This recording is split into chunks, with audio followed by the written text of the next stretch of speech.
ebi bouli ya match la mona te mais ngai na robake ezaka ntima peketo po mutu mususu nde mutane bonga pe parfois olinga basunga ye bakanga ye po mère za subez kulu tunanga Claude Machala conseiller maire bien po volo mbabeza la te Denis Lesi otondi manon aibi goloba c'est un bon communicateur mais comportement na yende via ki bo motonde c'est beba via Jimmy na bisagi yo ke makambo so Denis Lesi ko makambo ya ko escroquer bato peu 50,000 na comme so bourgmestre na ko comme so ministre pango bilongo ande ko na ngai wana ba ko kanga yo Denis Lesi ba ko kanga yo obeta ma film prison kota libo ya libo so na ya muki ya turo pena ba ko ya ta bachi beto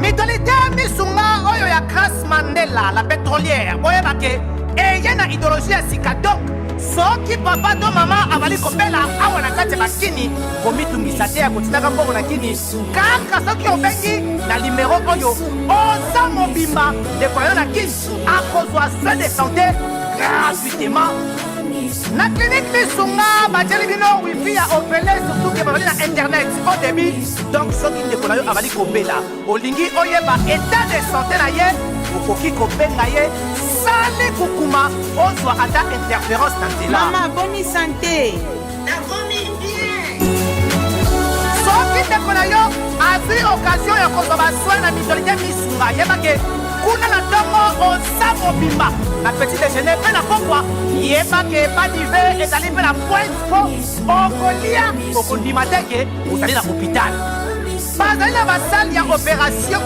sans oublier test oculaire donc oza mobimba ke na mitole misunga ekosalaki misu na yo ezonga lokola na commencement na clinique misunga bazali mpe na dentiste minu ekozonga tumu pia na misunga batretaka mpe katarak yebake okomona pepele ya mbetolo lokola kaka éclairage public ya New York na misunga la santé c'est gagné alors la clinique misunga oyo ya Grace Mandela la pétrolière est kembe ezali ezate.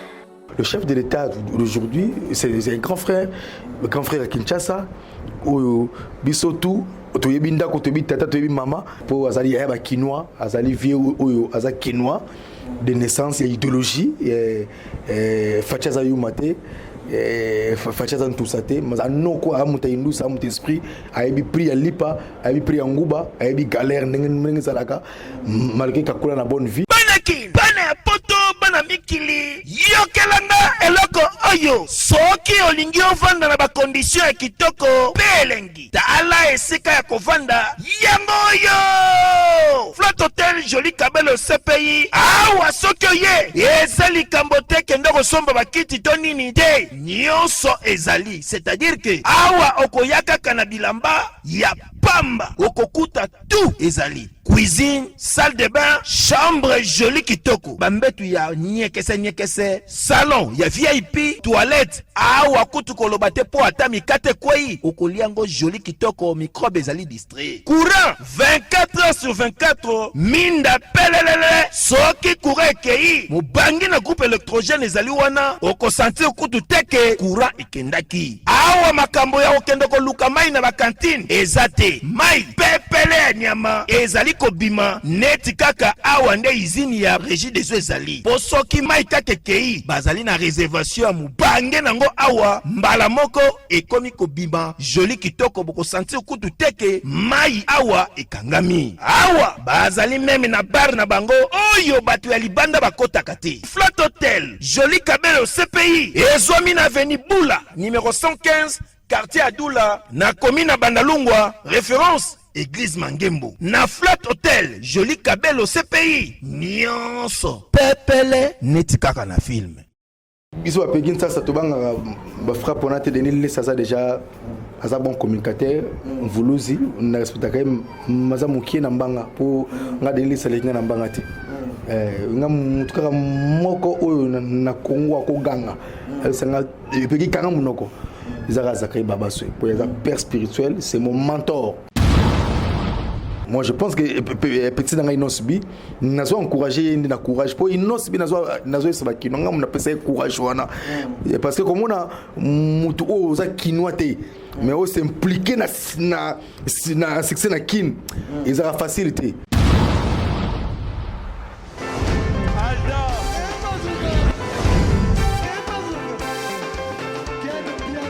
Papson Mapungi, au monde qui est bien. Ailleurs, il y a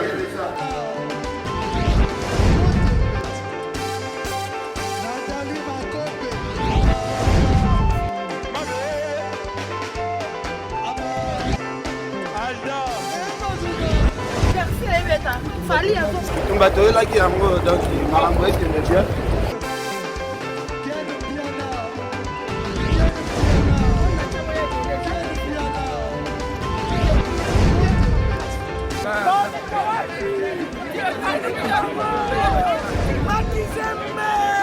Ah bon? Gideline mon conduit. Ouais. Ah, ouais. This is London. This is London City.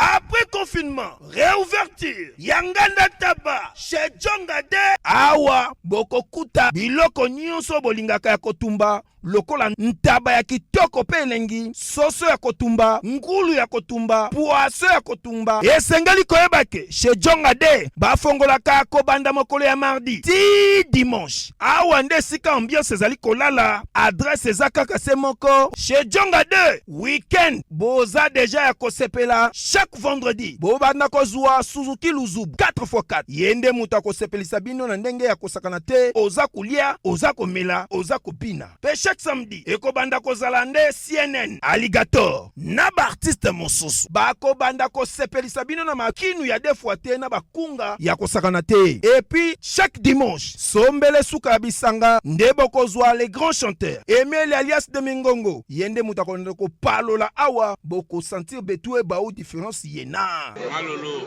Oui frère, Babi Djonga. La Congolia. Futur. Hein? Nous te recevons la 50 boîtes. La Katakin, c'est Djongaske. Soki olingo sala ba réservation, obengi na ba numéro oyo pe ba ko servir yo joli kitoko. Chez Djongade, yango nde moboko ya ambiance na kati ya Paris. C'est naturel, soit. Merci à vous, nos fidèles internautes qui sont si branchés sur Fimbouna Fimbo News. Un grand merci à vous. Merci beaucoup à Whisky Ushia, à la réalisation, aussi à la régie finale. Un grand merci à Nabatino Sobolinga Rapegui, Titan Le Parallelo France 24, Baki Sele, le New Time et après Saline. Un grand merci à Karine Zololo, Mote Maya. Venabiso Liberté Closet. Un grand merci à Mama Kati Kamba, Mama Jaden, Mama Aurore. Mama na Erika, Mama ya bana nyonso et pourquoi pas Angèle Moussoeli Makizembe, JP Batiki. Lelo na plateau na biso nazana pegi ça c'est le terminateur na ebike batu mingi bobenga ranga soki na yambi omona ngai bolobaka ke non pegi titan to santara ke bozalama please parce que mutu soko za yote a rosa ya yote pegi ça zali parmi ba confrères ba aînés oh vraiment lelo atikelanga trône pegi titan le parallelo on a lingaka mingi ko bengi sakena ba émission lelo to solane vraiment ba actualité zebele eza la politique eza la culturelle et surtout masolo oyo tozo yo kana Kinshasa mikolo to moni bandeko na biso MPR nzembo babeti nini to salité tozo yebate est-ce que za révolution eza nzembo nini mais Nasir Bakinois bayambaki yango bien tokosola makambo belé na katia parce que pegi ça n'a bien que l'homme des arguments azanga argumenté parce que azala face un intellectuel comme yé déjà tozani na plateau na biso bomoni ndenge vraiment ça bien vêtu parce que y a la takito quoi talara yé akota vraiment bisika est bien donc déjà avec respect je dis bonjour Peggy Sassa. Bonjour Peggy Titan, bonjour la bande so Roseli Bakuyo Yorota la biso na Fimbo là je lance un clin d'œil, je fais un clin d'œil à mon frère ami Ken Piana Makizembe azali patron la chaîne Oyo et puis nous avons connu sur partout dans le monde. Ba question et réponse à Pegitita. Merci beaucoup Peggy, ça c'est le Terminator, surtout banda malamon d'abord la culture bande qu'on a besoin un peu au moni ces derniers temps ba otiko bois ko pis moko boy nini to salité Oyo malelo ba quinoa.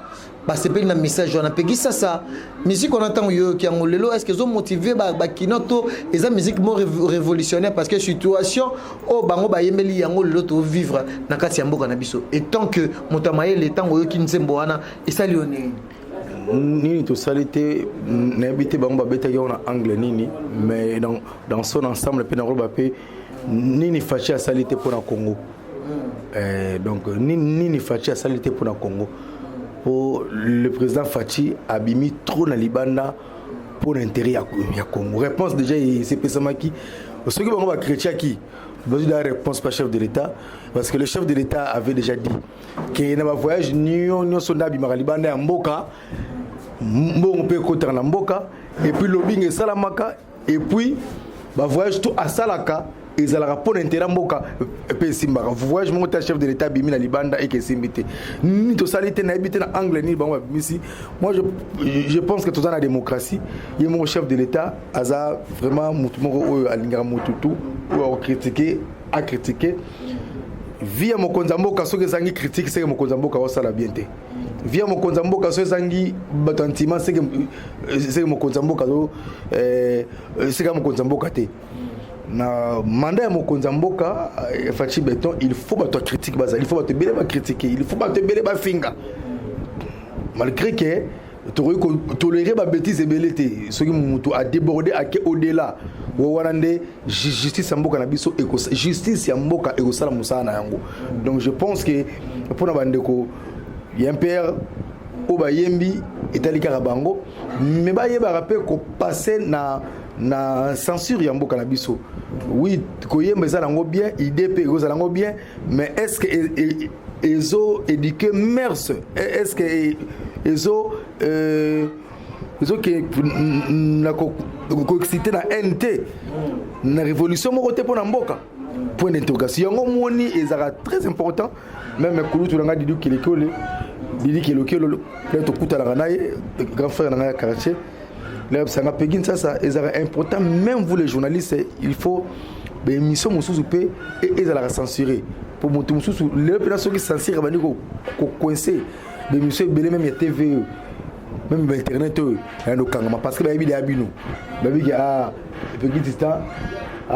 bon patrio, bon il y a aujourd'hui c'est kangao.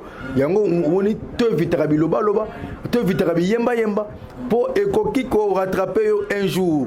Parce que nous sommes des vedettes, nous sommes des stars de télévision, stars dans la vie privée, stars à Batamaraté, stars partout. Donc c'est un peu ça. Évolution un peu au monde on ndenge bazo kende ça musala bango bien.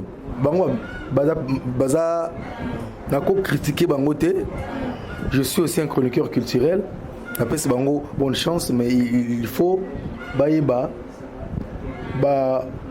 loyembo nyonso za koyemba te Luambo Makiadi pe asona grand prêtre de Ligonzinga ayemba banzembo ya bongo trop peut créer un problème mais tout qu'il n'aura plus na ko que mers tout qu'il n'est plus na ko que mers tout qu'il n'est plus ça mutu que papier mouchoir na yo yeba place ko boka yango boka on na balabala te ba konzo bazo yiba mbongo à l'état boyi bambongo à l'état te tout qu'il n'a plus à sensibiliser Nenge grand artiste Mboka Nabiso Karmapa, le roi de la rumba, ou toujours à Edikaram Mas, Edikaram Mers, Nenge Peredi à Missi, Azana Baba, texte anthologique, Oyo, Zona Eza Koedike, Batunyoso.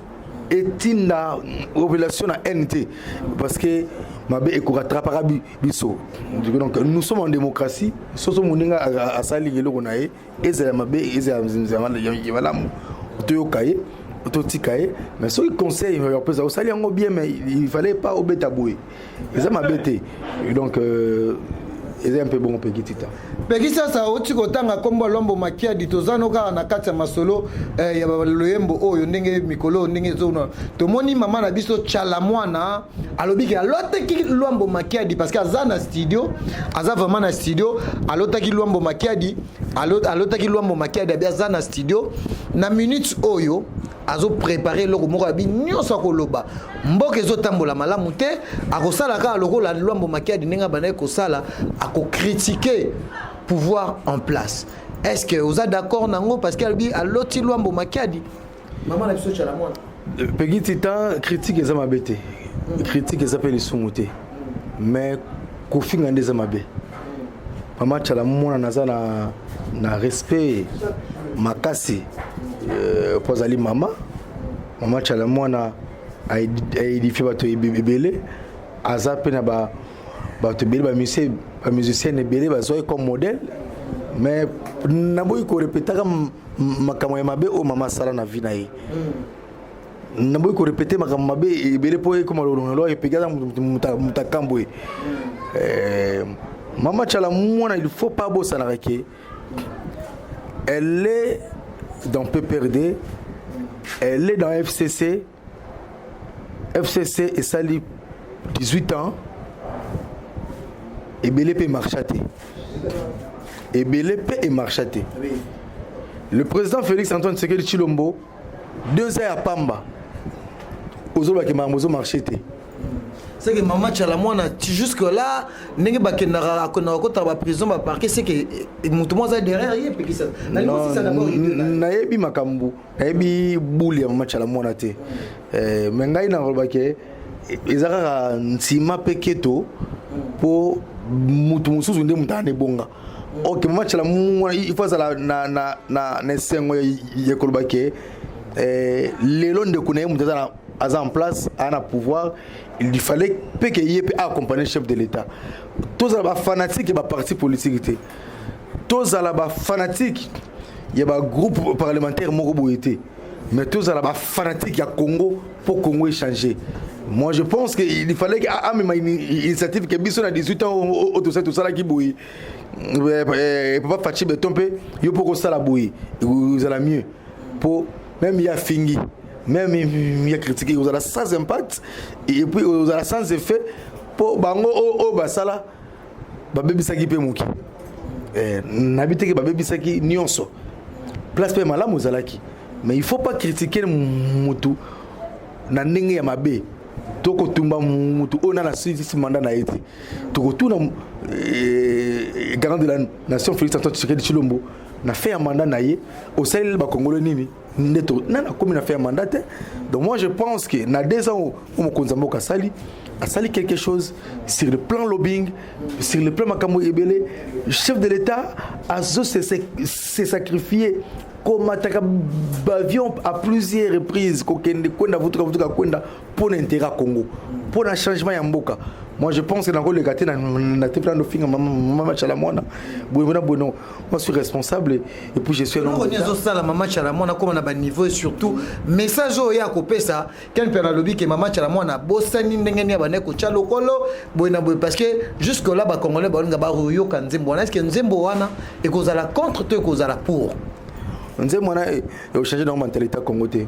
Moi je pense que maman Tchala Mwana faut mieux écouter un bilan Congo que bato to sena 18 ans bo changer mentalité beaucoup de vision à sika botika koyiba pour les leçons qui fachaki mutema mabe même bato belé wana FCC dans peu période ba o tambola so ba ndi ukanga moko obike prison etonda prison etonda donc chef de la Tchala Mwana pe ba ko kanga parce que pas ça non maman Tchala Mwana déjà mboko te azana pour se monter dans la politique ali mboka na biso mais azala kinde pe azali na famille politique na ye donc na ko betra c'était dans likambo wana moi je pense que mututu amona que match la mwana nga créer base moko boye epé tellement que gaz ya lisusu te je pense que les sous kulutu na ngai Claude Machala conseiller maire bien pour le mabé zalate conseiller maire bi parce que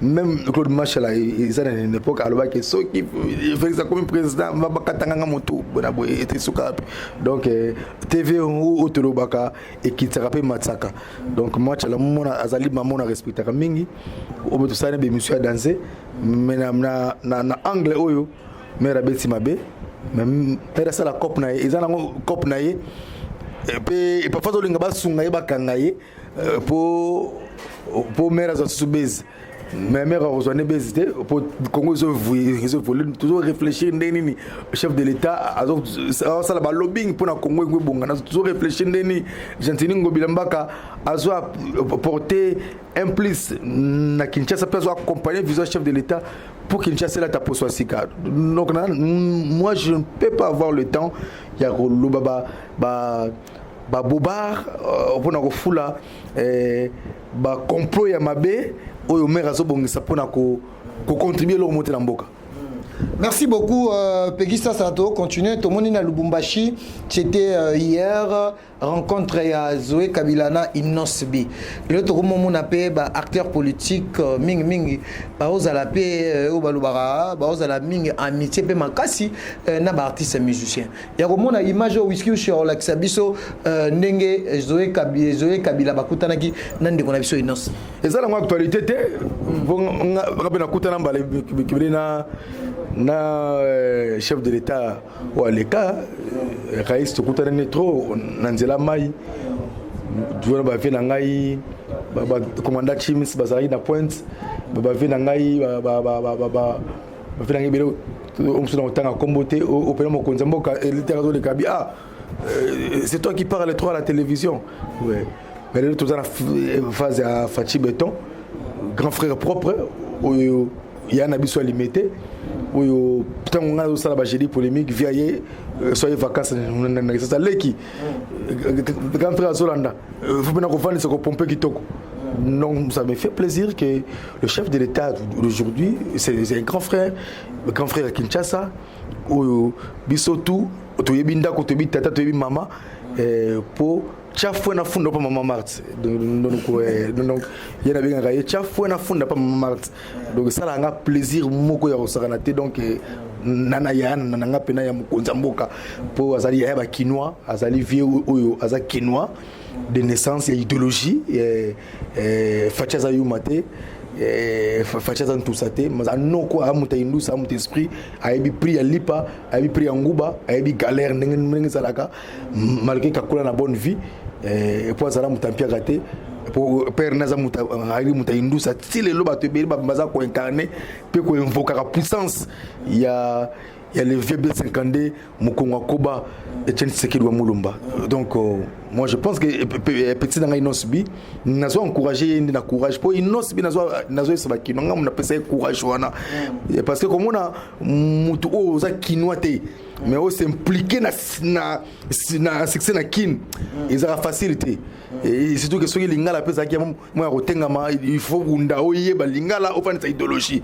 donc les lobes mais ça que Inosbi na bisaka petit dans faut kota polémique kufinga te mais maman muta pena polémique pour esimba ba cha opeka donc Inosbi ayokela ngai pour le lope esimba akoma pe mutambanga petit makambo vandi arrête de pia yokelanga eloko oyo restaurant business class VIP Bruxelles restaurant business class VIP ezali na ba cuisine spécialisée na ndenge ya mukiete lokola cuisine spécialisée congolaise pe africaine awa soki okoti biloko tu ya mboka okoliango joli kitoko o makayabu kwanga mbinzo ndakala okoliango joli kitoko awa bilubutu elamba maka awa bongo biloko ya kotumba lokola soso ntaba mbisi awe tumba maka joli kitoko na niveau ya kosakana te olie ozamo bimba na restaurant business class VIP na Bruxelles bazali pe na mobange na salle oyo ba organizaka activité ya ndenge na ndenge lokola ba soirée, ba anniversaire, mariage, conférence, pe ba activité mosusu ekoki kosalema awa. Ozotu na ngai soki ezali wapi? Restaurant, business class, VIP na Bruxelles. Ezwami na adresse oyo. 39 boulevard, Jubilé, Bruxelles, 1080. Métro Riboukou, l'une 2 P6. 30 51 arrêt Jubilé. Awa na restaurant business class VIP na Bruxelles. Yango nde nzambe ya babilubu o etali ba congolais pe ba africain. C'est naturel. Gardez bandi na yo toujours. Placide et Bio, le patron de business class. Et ça plaisir na ça fierté nanga.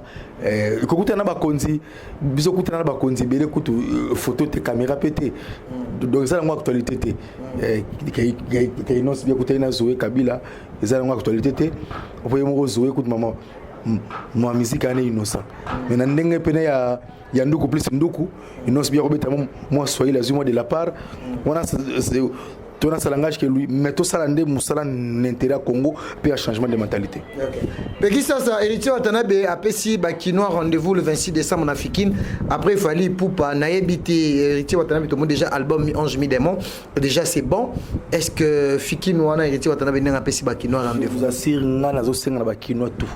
Héritier Watanabe vraiment naza ko féliciter pour azali vraiment masalanga to kemba nae na ndenge ba passe na bisengo na senga ba kinwa tout le 26 décembre bana mai tous les Kinois et puis ngamo kutu en tant que président ya fondation Pegin sasa na otinda base na Kimberly bazala pour héritier Watanabe otinda nga pe ba sports na chaîne partenaire au ngana lekaka et puis na ba plateforme ngana lekaka tous les bas sport on a payé autobundela parce que Zali c'est l'avenir.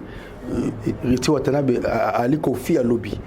Héritier Watanabe kofi à lobby parce que mi ange mi de moi simbi à osaranate kutu Chiki Paolisi on va vendre pena soit yo kinze mo héritier te simba te prise na ntembo mususu na kati wana so yembo donc battre na osenga bozo temps bo somba album bo côté na ba plateforme bo somba bo télécharger pona bo yoka ba texte oyo héritier ya yembi ya osana te yekut ko yemba eza de j'ai yakobota ya makila azaki na dondo ya ozala leader faut déjà mouvement na ngai pour tout ça la réunion stratégique neni face à la mouvement Pegin c'était pas alaka malgré que nako s'attacher na héritier la te po ya azama sana ko s'attacher na mutu héritier te pas za mutu na makila mais na boy na koma fanatique na kama te wana c'est pas bon parce que tout ça bato ya TV photo bato nyonso héritier c'est un frère pour moi ou naza ko pesa félicitations malgré tout on a vu libangate et puis na senga répéter mais héritier chaque album chaque loyembo Pegin ça zanga na été merci pour na yango yembalo pe na sengi pété arope ambri matode batero senga oboranga mwana senga libangate tiba jibe mpia na papa chéri ba weranson ko fiolo mide fali ferré ba misetu fabrigas monte ba bora Pegin ça na senga mutu kibanga te mais na valeur oyo na pesa bango oyo bango ba yebingai même babina filé même Robino Mundibu bango tout ba pesa nga valeur à travers ba dédicace na ba album na bango donc c'est un peu ça coup de chapeau na héritier Watanabe en tout cas Gogan Motona Tembe les chanteurs en tout cas salué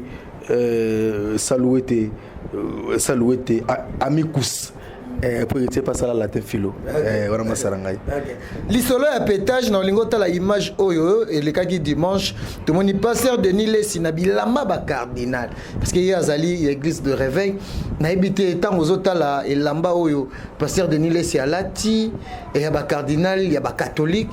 Est-ce que tout bengara Congo pétage na pétage ndeko petit ça tena ndimite que voulu zéro la taila et ba cardinal et koko kana nango pe on peut passer avec batongisa na bango pe ngape na la thérapie le monsieur na mosona beteka toujours il y a cour constitutionnel mais ça penza yango te pourquoi j'incarne la cour constitutionnelle ya mboka na biso po kinoa ayebaka nini eza kolega na cour constitutionnelle. Là je salue le juge Funga Prince Molima Evariste azali beau frère na ngai on a passé mote vraiment à sala musala la kitoko président Kaloubi et vous avez vraiment ébélé ba juge nous on a passé mote donc vous lisez il y a une idéologie naïe n'habite comme évêque tout archibishop tout animé tenir la tournée à Sango parce que tenir à Sango il y a l'église catholique et ça va malgré que batonga rapé quand on est batonga qui na commande mais tenir pour comme sacré il faut pas bénir ango n'habiter est-ce qu'il y a un voulu si ils a béni na l'église catholique de tout na bandundu kuna et pas na biso na maindombe to na bandundu ville to mo funga ya village na habité to ke lisolo moko boye gouverneur Gentini Ngobila zaki na Selemba ou babengisa na église apesi badon na suka passer pétage de Nilesi abundi pekisa sa tobi ke oza rapproche ya gouverneur to ke lisolo moko te pegi titanga na salaki te jour ngo gouverneur atinde ngai na Kimbwala atatinga na base na cadre ya vendre sa ACP na mo kinoka yoka yaka ke komoni mo konza ville tanga kinaka na ndako nzambe akendaka na dim akendaka no fronde akendaka ayaka mobimba popema oyo oza nango eza nzambe et puis aibi valeur ba sena nzambe waza église abatu parce que Denis kulesa kindaki ndeko azalaki pe wana po lisanga ba passer pe ebele oyo pe encadraka na ebité soki na ebité soki mokonzi atikaki combien wala na ebité et puis ko bunda na suka po do pe na ebité en tout cas na Selemba wana pe na ebi na ngai te so bundaki ba belaki mbongo. Mais je pense que ceux qui ont dit bien parce que Denis déjà soit déjà belé pas mon compte ville parce que le gouverneur Gentini Ngobila Mbaka a recruté les comme communicateur na biso ils ont recruté oui yango do mona mikolo yo to tanga komba gouverneur bozo banga te bozo BRM soit ko frapper quelque part OM suna suka tarara gouverneur de la ville pegisa ça to pe ça peut moi conseil yobi passer Denis les so mona pe na suka boya ko balukela pe gouverneur lobby abalokela ndé ya ça passer pétage non au moins Gentini Ngobila Mbaka ko maîtriser l'esprit. Est-ce que confiance c'est ça non pas Denis Presse azali un bon communicateur. Denis Lesi otondi manon aibi goloba c'est un bon communicateur mais comportement na yende ya kibo motonde et c'est beba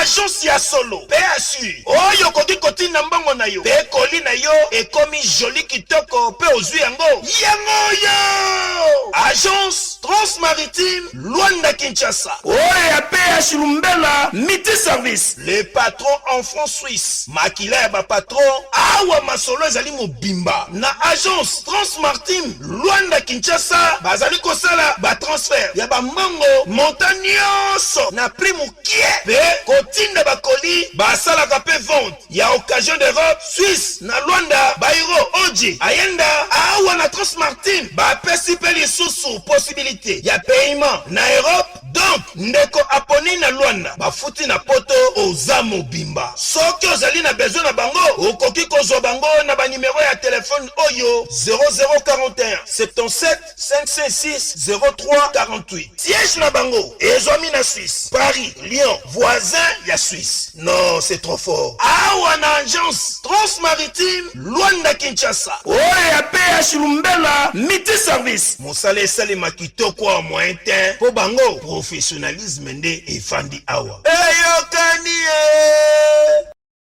comportement comportement c'est comportement de Nilesi. Oui, c'est débat.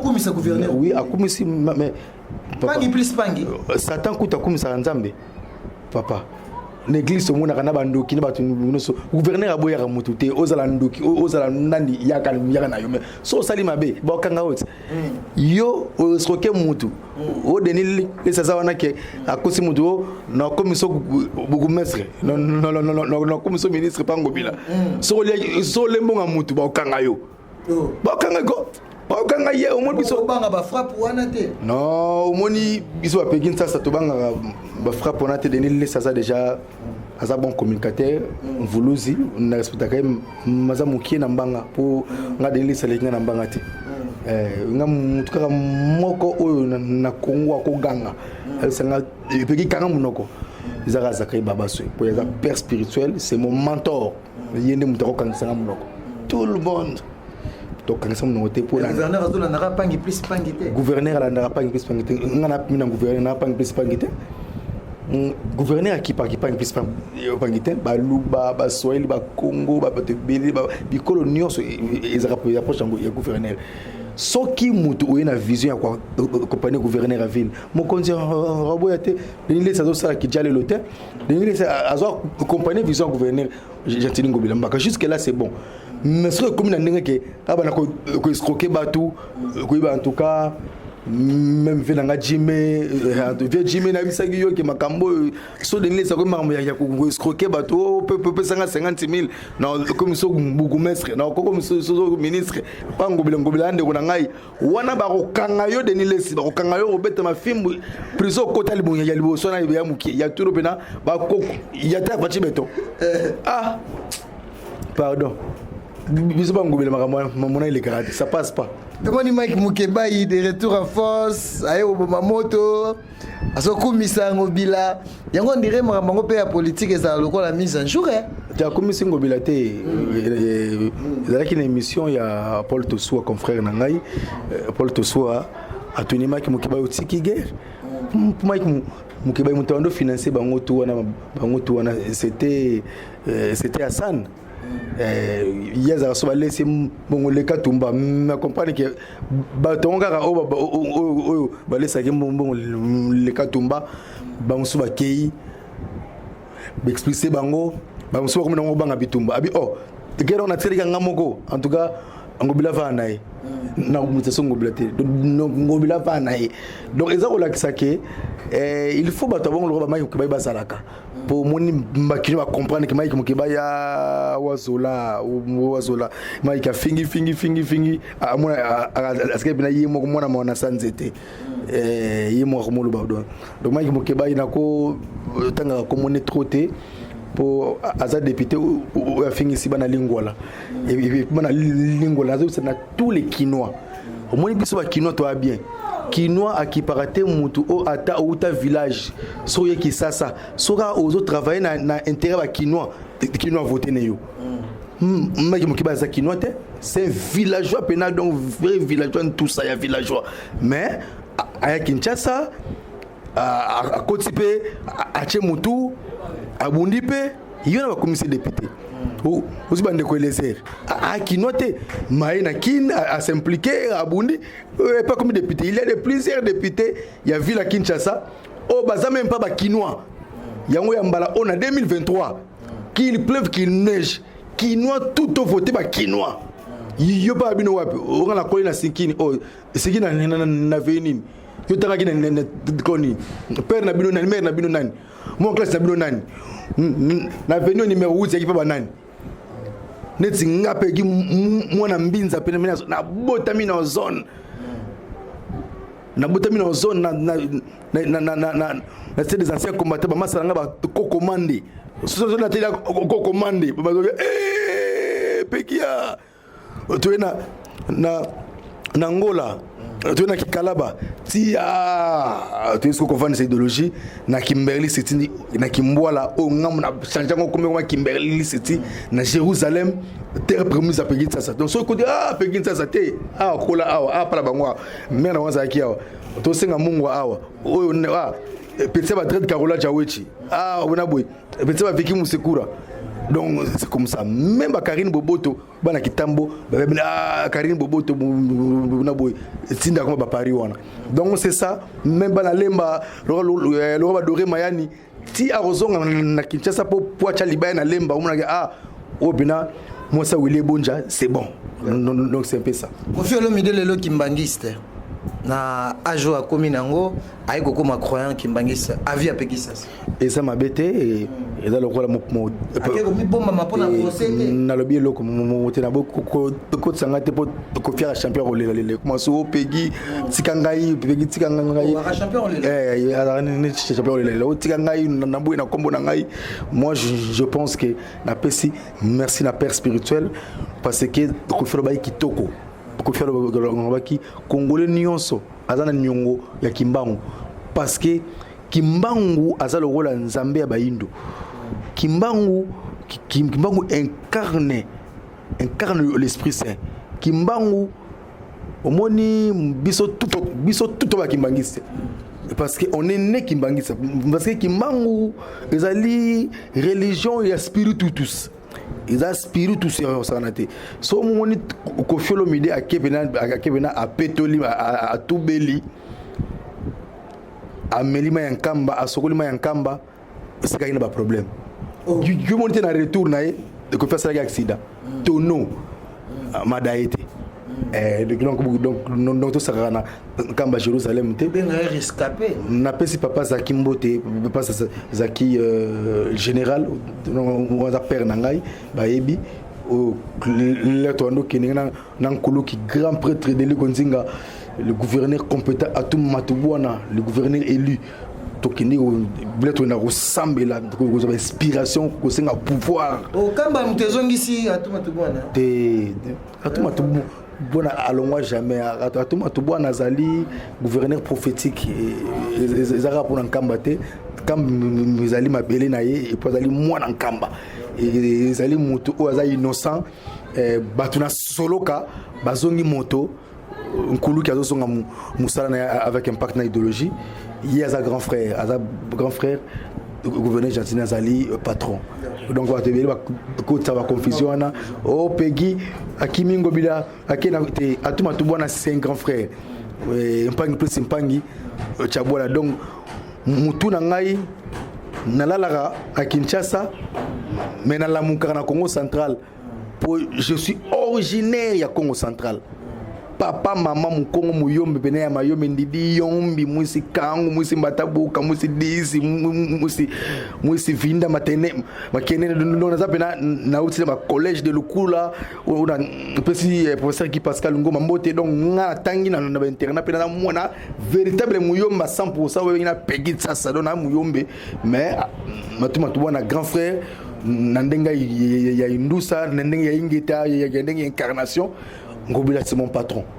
Donc il faut pas confondre et comparer les patrons et les grands frères. Donc les grands frères nangai boss tanga Gentili Ngobila mbaka tanga zonga na mai ndombe wona za rapé village d'origine nandenga indusa. Donc ngapesa la kabongo. Donc c'est un peu ça Pegitita. Tomoni ndeko na soka Mike Mukeba par rapport ndenge ba député ba kena ko zo Fachi Beton tomona bengi a critiquer yango comment ba député ba ozoyer lokola ba temi lokola bana classe réaction Pegisas Mike Mukeba a sonné tu ba te aza sonné bolimbi sangai aza pena sonné parce que un responsable a ko benga ba collègue député te bana classe et puis qu'on toucher personnalité ya président Mbosso. Moi je pense que benga ngo keto bisina ikonto benga ngo tinunu donc aza mutantima aza muta keto et puis aza mpoko mununi donc oza mo komisi fachi pona makile gangi de konanga muluba le moso jona komi piaka akomini soko tumba mo tumbi ngobila mo komi boy na sina comprendre ngai viveza na position de viveza na mia asa ne makamuzali mamsu to bango parce que c'est la haute politique mamsu est très politique on a rolo na TVT mais asa la cop na azolia za mutanzala Merci beaucoup Pekisa ça todo ça mon balance parce que tout comme qui est déjà na souka réaction ya ndekono Charlie Prince aleka na une émission et pas na ngai ndekono Peki Titan abaki a soutenir ba faible mais ba sali allusion que babi ki ninga soutenir faire rigola za artiste mo pas za faible faut qu'on dima ninga ba loba mais na contexte ya loba ki abi il est là pour soutenir le faible. Moi, je ne crois pas que Charlie Prince a le bango pour diminuer Ferré. Au moins, tout le monde ma bende internet comme Mika. Charlie n'a fait des babébana. Moi, je pense que Charlie Prince alors qu'on a cadré une Ferré n'avait pas vraiment des gens pour le soutenir par rapport à Fali. Oui, ce n'est pas interdit à un chroniqueur musical de travailler avec un artiste musicien en partenariat ou management pour ça la promotion des artistes musiciens. C'est pas interdit, c'est pas mauvais. Il y a plusieurs années, je te chargé à communication. Il y a Serre Lorbongo, plus de 15 ans, 16 ans. Ils sont montés. On a travaillé à nos artistes belés. On a travaillé à Weranson, Jibem Piana, tu voyages à Petro. Soutenir artiste, c'est moi, ça faible. Bah faible, j'ai dit polémique, ceux qui ont polémiqué, par exemple Fabregas na Robinho, tu y es bien que Robinho Azali faible. À l'époque, moi faible par rapport à Fabregas. Mais si on crée moi polémique, il y a PK et Matisse Yepé. Donc le plus faible à Kokomapé, l'icolo, par rapport à la polémique constructive au Yosali. Et ça, c'est un peu diminué. Donc faire Azan qui va te payer pour ma casse par rapport à Fali. Là, il faut qu'on se le dise. Peut-être Charlie a qui opportunité de travailler très bien à Fali. Donc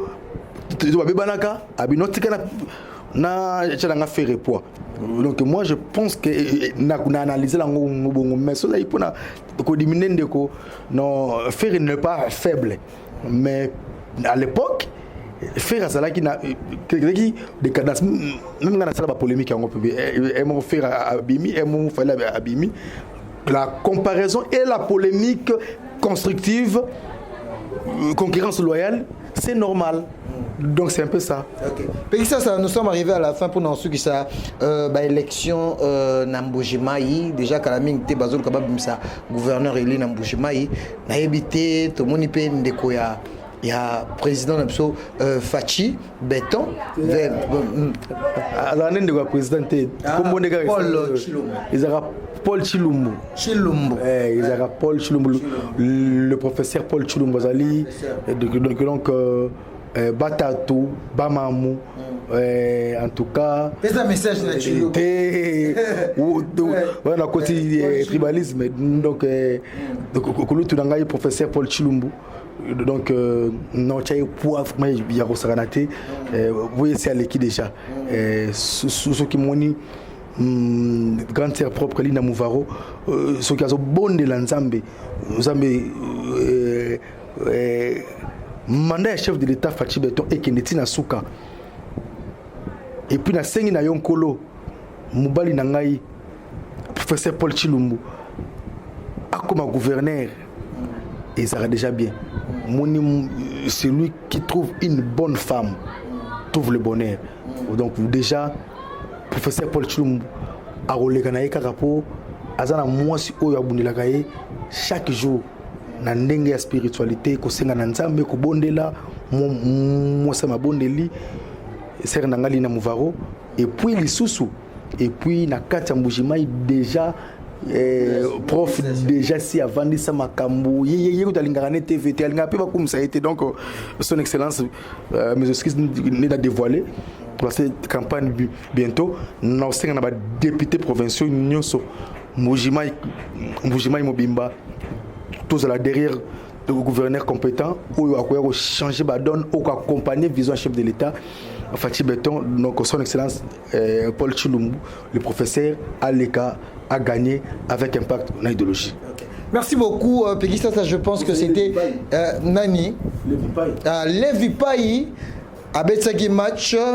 Bandeko ya Bisengona bandeko ya Sinkin tozo monama badbino badposana gouverneur de la ville et surtout de connaissance les villes pas tous arané trop na PC mbote bisika zali habité initiative wana ndeko zoke na ngozaka mbonga gouverneur te ya vont peut-être ba obenga ngo basadaka mais déjà initiative ya no 5 sa chaîne c'est bien avis à Peggy Sasa. Merci beaucoup l'assistant de mon patron, l'assistant de mon boss Levi Pai, mon chef. Un jeune homme. Oui. Azali mwana bandal né grandi à bandal mututu aibi papa naye le sénateur Fidèle Pai même que Levi atanga awa Levi azali mu pepe ya sika ali so soit pembe et ali so soit mboka ali nsusu ya bwala donc Levi Pai ya banda ba initiative ne kala banda na âge de 5 ans. Putain, papa n'a pas de 5 ans en décembre déjà le barada. Papa, faut qu'on aille voir les orphelins. Les vies pas wana.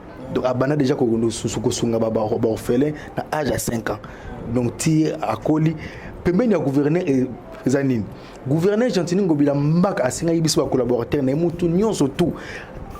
Asal a créé une initiative na base na Levi Pai déjà les amis de Levi Pai structure moi mounene et ça va depuis kala et ça pour na élection ko douter pour Levi il va y avoir mon PPA sika le qui a ba godem poi le qui a ba Francis Kalombo le qui a ba Patrick Mouyaya mais Levi Pai mon PPA sika l'homme de l'actualité donc ils ont un cadre au moins ba ça perd bana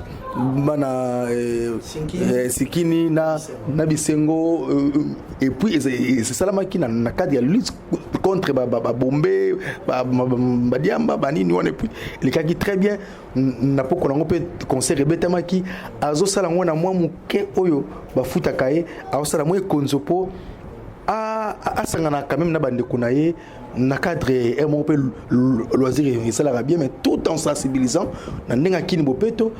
Et puis il va continuer na bonne initiative on a tina souka pour déjà ça va tourner on a tournoi président assemblée provinciale qui de pour véritablement na bandal Watanabe mon ami frère image ezali toi donc donc Wiskazo il serait ça la bien donc Levi Pai azapé na soutien na ngai ndeko na ye Peggy Sasa. Ma grande politique, c'est mon chef, parce qu'elle est assisté à mon conseiller de gouverneur. Moi, je suis communicateur du chef, et l'aide du chef, et puis pour ça sur là, on a le tout dans mon conseil. Ce n'est pas n'importe qui. Et comme ça, bien piraté. Et ça, nous avons ça sur mon opportunité. Il faut tout battre là. On est une fondation Peggy Sasa na Kimbola. Déjà, c'est 25 ans de idéologie. Dimanche, on a Robert Sadol Milatre. On a 20 ans de carrière. Peggy Sasa, vous allez inviter pour agrémenter les soirées. Merci beaucoup, Peggy Sasa. J'ai aimé l'émission. Conception. Vraiment, l'émission a été vraiment très bien passée. On a habité. Parole na Oyasuka, bateau Ming Balingara Peggy Sasa le Terminator, va retenir un passage na yo. Va retenir que Peggy Sasa allait soutenir avec force et avec agressivité le président de la République Fachi Beton sans complexe, sans complaisance. En tout cas, je vous dis vrai que le président de la République a un soutien à Peggy Sasa. Nakimbola Mobimba, Lukunga Mobimba. Peggy Sasa soutient et accompagne la vision du gouverneur de la ville de Kinshasa, Gentini Ngobila Mbaka, qui est mon patron et je suis membre de la cellule de communication du gouverneur. Peggy Sasa, Azali Sente, Azali Moutou, Azapena Mabe, Aza problème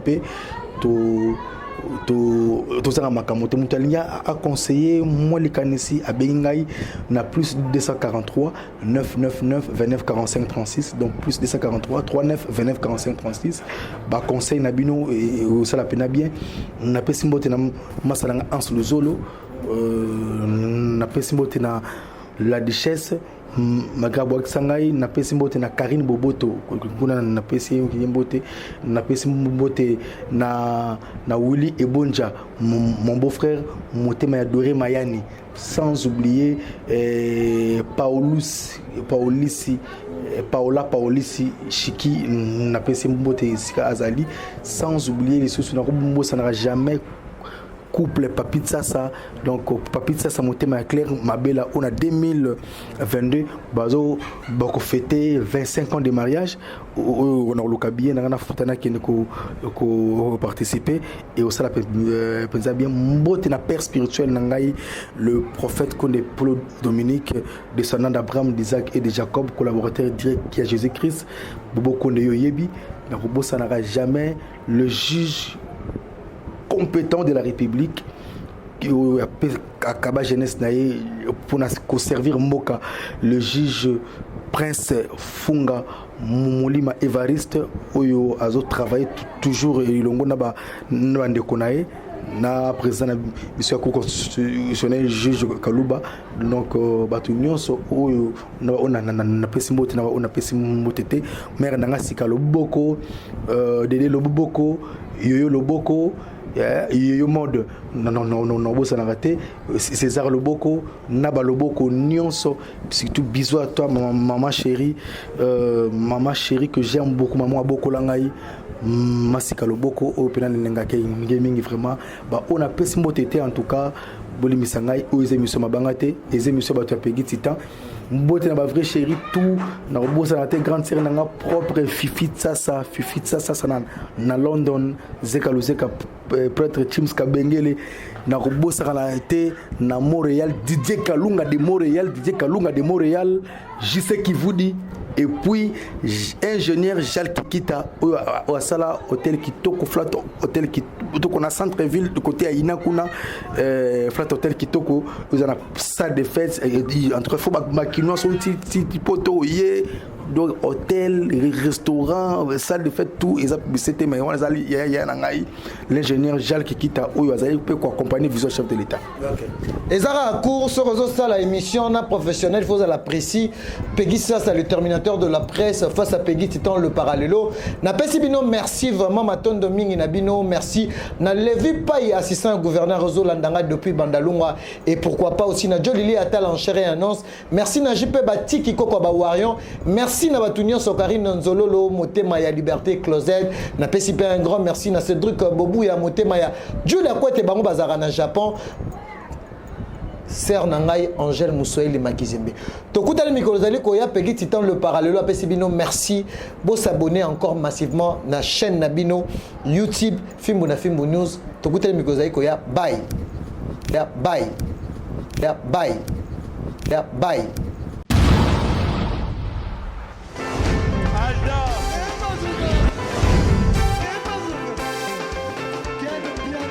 Papson Mapungi, le Monique Biana. Ailleurs, il y a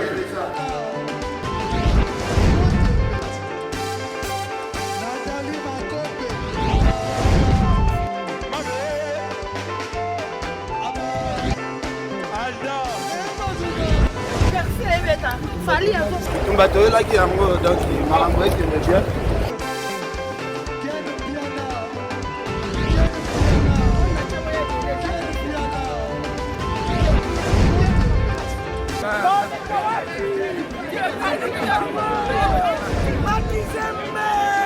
Ah bon? J'ai des livres mon conduit. Ouais. Ah, ouais. This is London. This is London City.